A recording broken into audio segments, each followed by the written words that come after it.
and thank you very much for being here this afternoon. As you are all perhaps aware, the focus of today's media briefing is the forthcoming state visit of the Prime Minister of Australia to India, 4th and 5th of September. We have with us today Joint Secretary South, Shri Sanjay Bhattacharya. Before I request Joint Secretary South to make his remarks, I would like to reiterate some of the ground rules which we all follow here, and you are very well aware of that one question per person, and so please be careful in choosing your question. And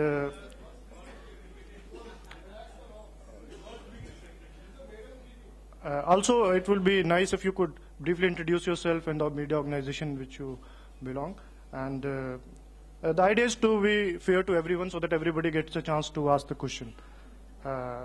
So, sir, may I kindly request you to kindly make opening remarks. After that, we'll leave the floor open for question and answer. Thank you. Thank you, Sumit. Welcome to you all. As you know, the Australian Prime Minister is scheduled to pay a state visit to India from 4 to 5 September 2014. This will be the first meeting between the two Prime Ministers. You might be aware that Prime Minister Abbott had visited India in his youth, and we're told it left a very deep impression on him. As regards the program, during his visit, he will have delegation-level talks with the Prime Minister. He will call on the President and the Vice President and will meet with EM. He will also be visiting Mumbai, where he will call on the Governor of Maharashtra. The other elements of this program will include the ceremonial reception in Rashtrapati Bhavan, laying of the wreath at Rajghat and at India Gate. He will interact with the business community, both in New Delhi and in Mumbai. He will visit AIIMS. He will also visit Mumbai University, and he would also visit a cricket stadium in Mumbai. We expect significant outcomes from the visit to further enhance our partnership. By way of background, I would like to share that India and Australia share a strategic partnership. This was established during the visit of Prime Minister Rudd in November of 2009, which is based on shared beliefs in democracy, secularism, multicultural societies, independent judiciary, rule of law, free enterprise, overlapping economic interests, especially in the resource sector, and links through people-to-people contacts, and of course, cricket. Our relations have grown significantly after the adoption of economic reforms in India and Australian participation in the Asian revival. The shift of gravity towards Asia has brought India and Australia relations into closer focus. We both had relatively robust growth despite the global economic slowdown. We cooperated closely in EAS, G20, IORA, and other fora. Further, we are working together to strengthen the regional integration in the emerging Asian century. We have seen that India has grown as a factor in Australian analysis and policy making. There's also recognition of the growing complementarities in our partnership. For us, Australia is a major supplier of resources, particularly energy, necessary for our development needs. Both sides seek to further strengthen and add substance to our strategic partnership and develop an enduring partnership. On bilateral relations, some of the main features that stand out. As I mentioned, Australia is a major source of resources necessary for our economic development. We get coal, gold, copper, diamond, zinc, and others, and it can emerge as a source of uranium and gas. In fact, we have signed a contract for long-term supply of gas from the Gorgon field of Australia.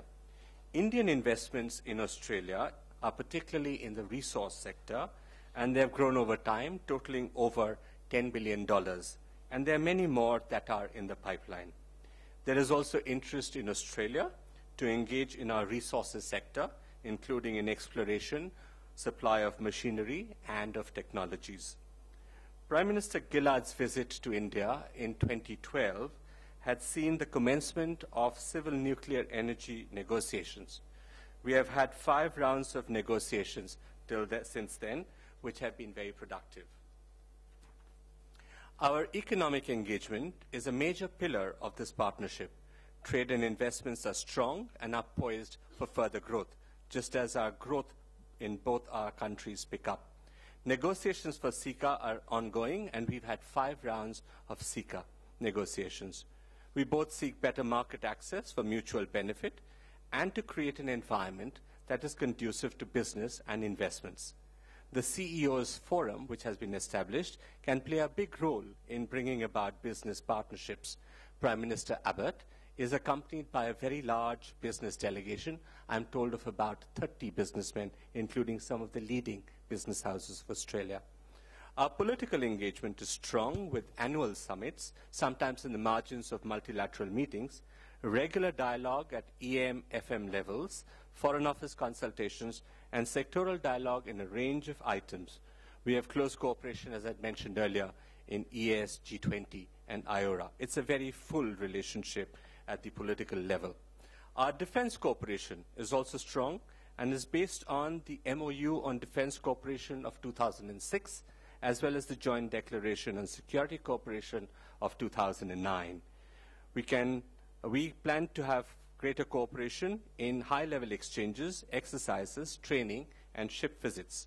On security issues, we have established very good working relations through exchanges on counterterrorism and other transnational crimes. Education and science and technology are the progressive areas of our cooperation. The Strategic Research Fund, which provides for cutting-edge technologies and through joint projects, has provided many popular solutions. The Water Partnership is another example of our cooperation, and this has contributed to exchanges on water management, on water basin management, of the river basin management. Our cooperation in mining and geology technology, we have a working group on this, has also yielded very favorable results, including training in some of the technologies and experiences that our geologists were not familiar with. Under an EAS initiative, we have collaborated on the malaria initiative, and we seek to provide alternative and affordable treatments. On the education front, there are over 36,000 Indian students in Australia. Many of them are in vocational training institutes. Our plans are to step up the joint research and collaboration between universities. We have growing cooperation in the skills sector, mainly in the private sector, and between various sectoral agencies. We've also established a number of chairs of Indian studies in Australia, and more are in the offing.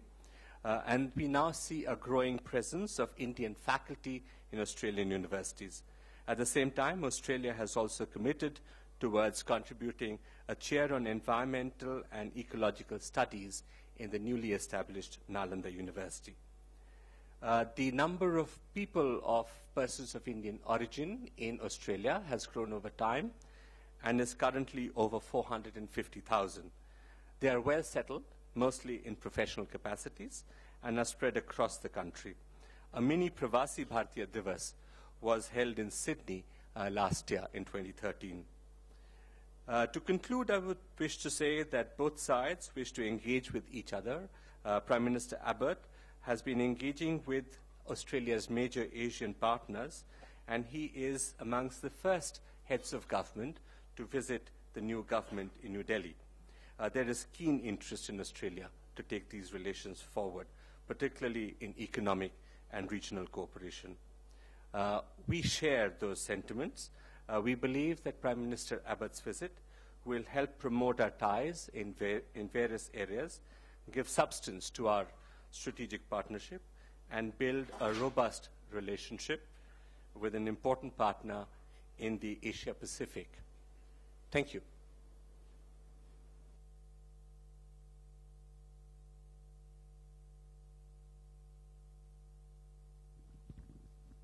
Sir, this is Archel with NDTV. Prime Minister Abbott in his parliament has said that he's hoping to sign the nuclear deal with India.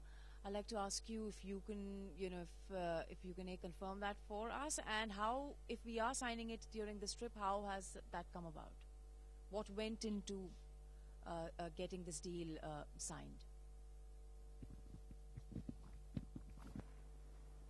Thank you. As I had mentioned in my initial remarks, we've had 5 rounds of negotiations, which were very productive. Our practice is usually to announce the agreements as they are signed. We will have a signing ceremony, which we hope on the 5th of August evening. I would wait to see, I would expect that all of you would be equally anxious to see which are the ones that are being signed.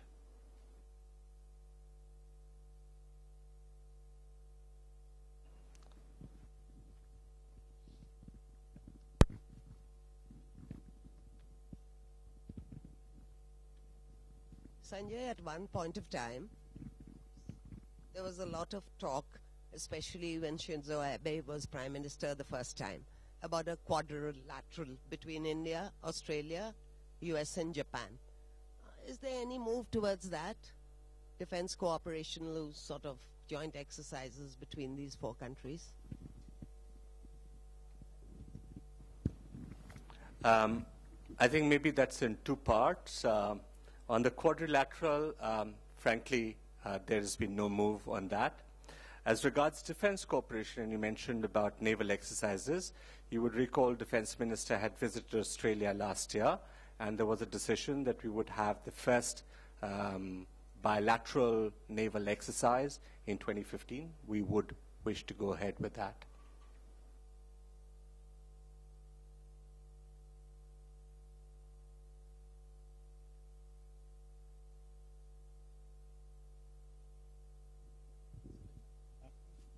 Sir, this is Manish from India TV. If you would like to share with us about the assistance given by Australia in river basin management, is it include Ganga basin also? Thank you for that question. So, where were you from? India TV. The water partnership has actually been a very, very profitable relationship for the 2 countries. Australia, as you know, is known as the driest continent, but they have got excellent water management practices, and their approach is to have a river basin approach. The striking example of success that the Australians have is in what's known as the Darling River Basin, which is in southern Australia. What we had done as part of this water technology project was to have our scientists go across and study what has been done over there as part of the river basin management in Darling, and then try and implement it over here. We're implementing it across different smaller rivers in India because their example was also that type. But the Australians, I may share with you, have expressed interest in looking at whether we can do something on the Ganga as well.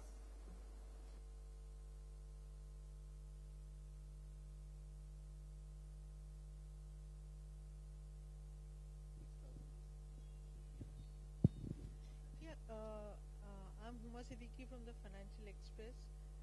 Would there be any discussion on agriculture and dairy products with Australia? I can't preempt what's going to be discussed, but as you know, of course, we do have discussions on these issues as part of our trade discussions. But obviously, I cannot prejudge or preempt what's going to be discussed.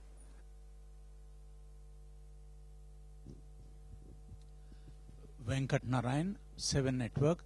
Sanjay, a couple of years ago, the Indian media used to be dominated by reports about attacks on Indian students in Australia, and this was a big issue when Julia Gillard came in as a Deputy Prime Minister. Things seem to have died down. Things seem to be okay because 36,000 students are going, and I think there is a lot more interest now among Indian students to go to Australia. What is the scene? It's all okay now for our boys and girls there? Thanks. Venkat, you're right. I think in 2009-10 we did have some instances, several instances, where there were attacks on Indians and Indian students in particular. This was a cause for intense consultations between the 2 sides. And I think both our High Commission and the Foreign Ministry were involved in trying to bring about a better situation. I'm glad that over the years the situation has improved considerably. What the Australians have been urged to do, and they have done, is to have a better streamlining of the universities and the courses that they offer, to have a better screening process. What they have also done is to bring about better security in the neighborhoods where the students generally live. And I think all this has paid off in terms of a much calmer environment. And today we do not see instances of that nature, though we do see some sporadic instances which may not be entirely linked to attack on Indian students as such. We continue to work with the Australian side. In our missions and posts in Australia, we've set up networks with the community so that there is better reporting and dialogue with the community, so that these issues, if there are any instances, can come to the notice of the authorities and be brought to the attention of the Australian side as well. Thanks to the efforts on both sides, I think the situation is much better, and we do not see instances now. We continue to be in dialogue so that we maintain the vigil such that those incidents don't ever happen again. So you said the situation has improved. How many instances or incidents of attacks on Indian students have been recorded this year?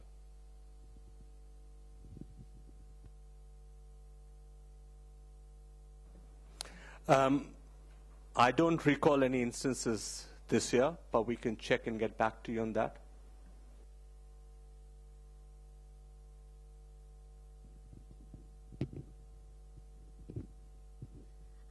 Can you give us an update on these Tamil refugees who had traveled by boat to Australia, and then, India and Australia were trying to resolve that matter? Where does that situation stand now?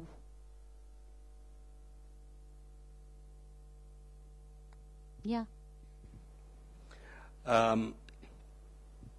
There was an instance in which the Australian side had informed us that a boatload of Indian refugees, including Indians, had come towards the shores of Australia.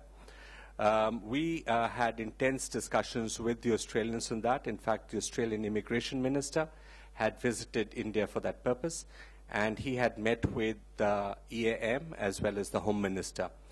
It was found that the list of 157 that they had about 17 individuals who were nominally listed as Indians, but the Australians said that they may not be. The rest were all Sri Lankans.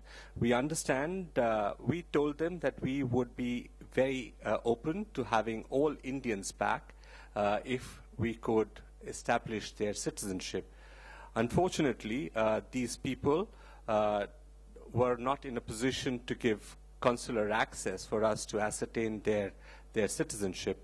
Australia has since transported these 157 individuals to a processing center in Nauru, which works under the UN HCR and IOM guidelines, and is processing them as refugees.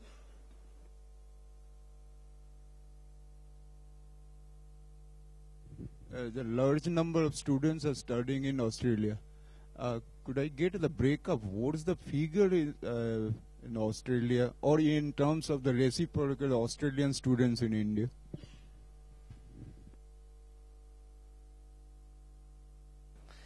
Yeah. The data that we have on this is a little fuzzy, to be honest, because, not all of it gets reported in various databases. But we do know that currently there are over 36,000 students, according to the estimates that we have, who are registered. The figure may be a little higher or lower, but it's around 36,000 according to the estimates that we have. According to the estimates that we have, the majority of them are in vocational training. The number of Australian students in India, in comparison, are very, very few, and we have been encouraging the Australian side to initiate measures so that we have more Australian students in India. we do believe that there is a very strong role that the youth can play in building bridges between the two sides. And when students go and spend time in each other's countries, that is a very, very enlivening experience. The Australian side has taken our consideration, our suggestions very seriously, and we hope that some new measures would be taken by the Australian side, which would signal Australian students coming to India and spending time in India as well, to complement the youth exchanges, particularly of students. Karthikeya with Bloomberg News. I just wanted to clarify your first comment. On September 5th, you're hopeful that you will sign the Nuclear Cooperation Pact? Is that correct? Did I understand you correctly? I have already mentioned that we've had very productive discussions. We do not announce what agreements are to be signed till at the moment when they are to be. The time for the signing of agreements and memoranda of understanding is on the 5th of September. You will get to know which are the ones going to be signed. Mr. Rajiv Sharma.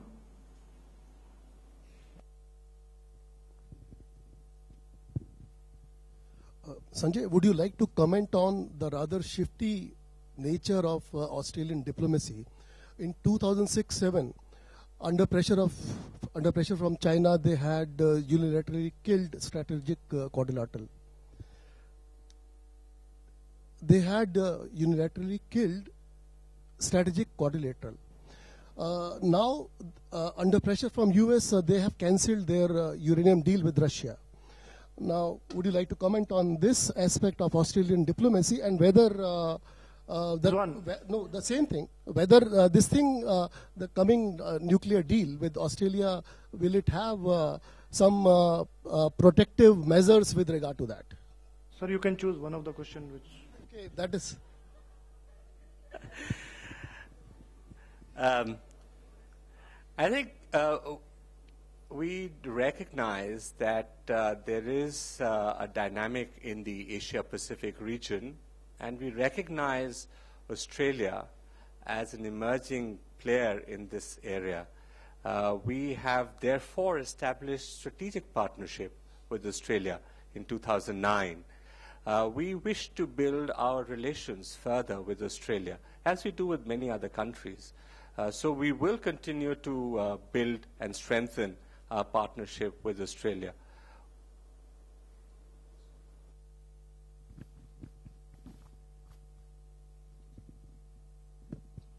So Nanima from Business Standard.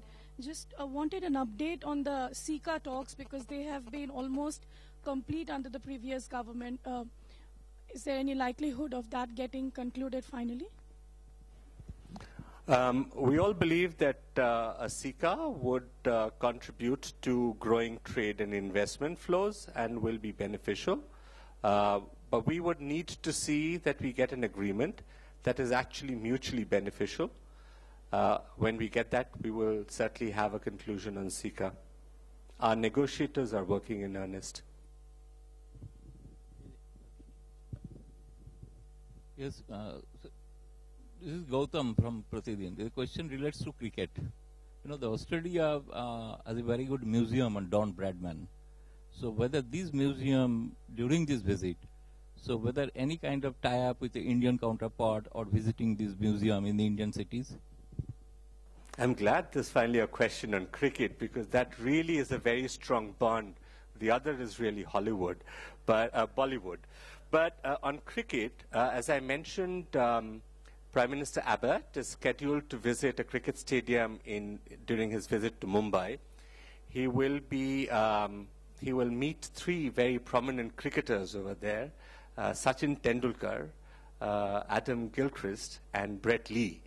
I believe they're organizing a cricket camp for a bunch of kids over there, and they will join in. We have been in discussions with the Australian for the Bradman memorabilia to travel across India. Next year, as you know, is a very momentous year for both Australia and New Zealand, because they will be co-hosting the Cricket World Cup. And so we, of course, wish them the best in that.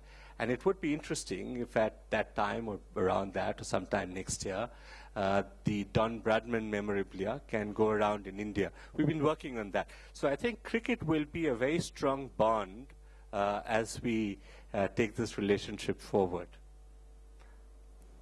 Any other question? If there are no more, one more. Devi Rupa? Sir, just want to ask you, does India have any position on Australia's... Australia has been asking that Russia should not be taking part in the G20 summit, leaders summit, which will be held soon. So does India have a position on that yet? I must confess I am not aware of that, of any position being taken on that. If there are no more questions, thank you so much. This ends the media interaction. Thank you so much. Thank you.